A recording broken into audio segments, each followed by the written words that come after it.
Jail भद्रवा के 35 कैदी दस्तकारी की तरबियत हासिल कर रहे हैं, जिनमें JKLF के बानी के भाई जहूर अहमद भट्ट, जिनका ख्याल है कि ये दस्तकारी इनकी रिहाई के बाद रोजी कमाने में मदद करेगी। जम्मू कश्मीर लिबरेशन फ्रंट के शरीक बानी मकबूल भट्ट के छोटे भाई जहूर को पब्लिक सेफ्टी एक्ट के तहत डिस्ट्रिक्ट जेल भद्रवा में रखा गया है।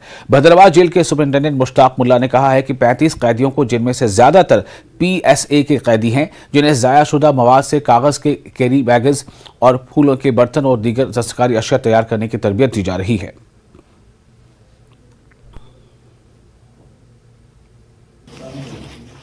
बड़ी खुशी हुई है कि हमारी जो चीजें जो बन रही है, मसलन यहाँ अखबार जो होता है वेस्टेज में होता है, यहाँ जो गत्ते होते हैं, यहाँ जो टीन होता है, ये सारी चीजें जितने भी वेस्टेज में आती है, इनसे हमें मुख्तलिफ डिजाइन बनाते हैं।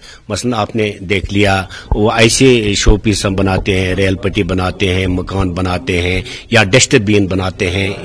इन सारी चीजों को आपने देख लिया है। ये एक अच्छा एक इक़दाम है जो खासकर इस दफा हमने जेल में आके देख लिया है कि एक तो इससे ज़हनी स्ट्रेस हमें कम हो जाता है। और खबर पुंछ के जिला दिलेरा गांव से है, जहां दरिया में बह जाने वाली 15 साल लड़की जरीफा बानो बेटी नसीर अहमद की लाश 30 घंटे बाद जाए-वकूफ से तकरीबन 2 किलोमीटर के फासले पर दरिया से निकाल ली गई। सुबह से ही मकामी लोग, SDRF और पुलिस LOC पर वाक़े दिलेरा गांव से सिलोत्री नदी तक में कई किलोमीटर तक इलाके में तलाशी मुहिम चलाई गई, ताहम बच्ची की लाश न मिल सकी। इसी दौरान कल शाम देर गए पुलिस को लाश नदी में मिलने की इत्तला मिली, जिसके बाद बड़ी तादाद में लोग मुतवफ़ी लड़की के वालिदैन, रिश्तेदार जमा हो गए।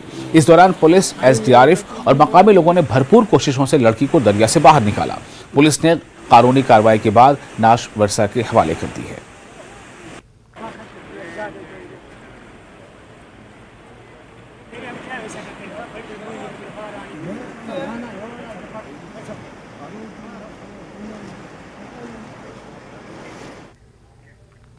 जिला रामबन के गांव दासा के गवर्नमेंट प्राइमरी स्कूल के हालात को देखकर नहीं लगता कि महकमा तालीम की जानिब से इस स्कूल की तरफ आज तक किसी ने भी तवज्जो दी हो। कई बरस कबल तेज हवाओं की वजह से स्कूल की छत उड़ गई थी। बगैर मयारी मवाद से तामीर करदा दीवारें बोसीदा हो चुकी हैं। बिना खिड़की और दरवाजों के ये सरकारी स्कूल तलबा के लिए बेहद खतरनाक है। स्कूल तक पहुंचने के लिए कोई रास्ता नहीं।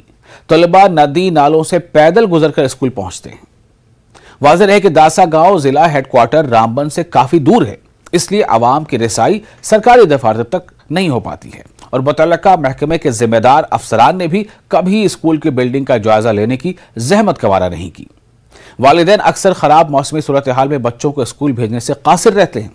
आवाम ने अपील की है कि स्कूल की बिल्डिंग की अज सरे नौ तामीर का काम शुरू किया जाए, ताकि इनके बच्चों का मुस्तकबिल मखदूश होने से बच सके।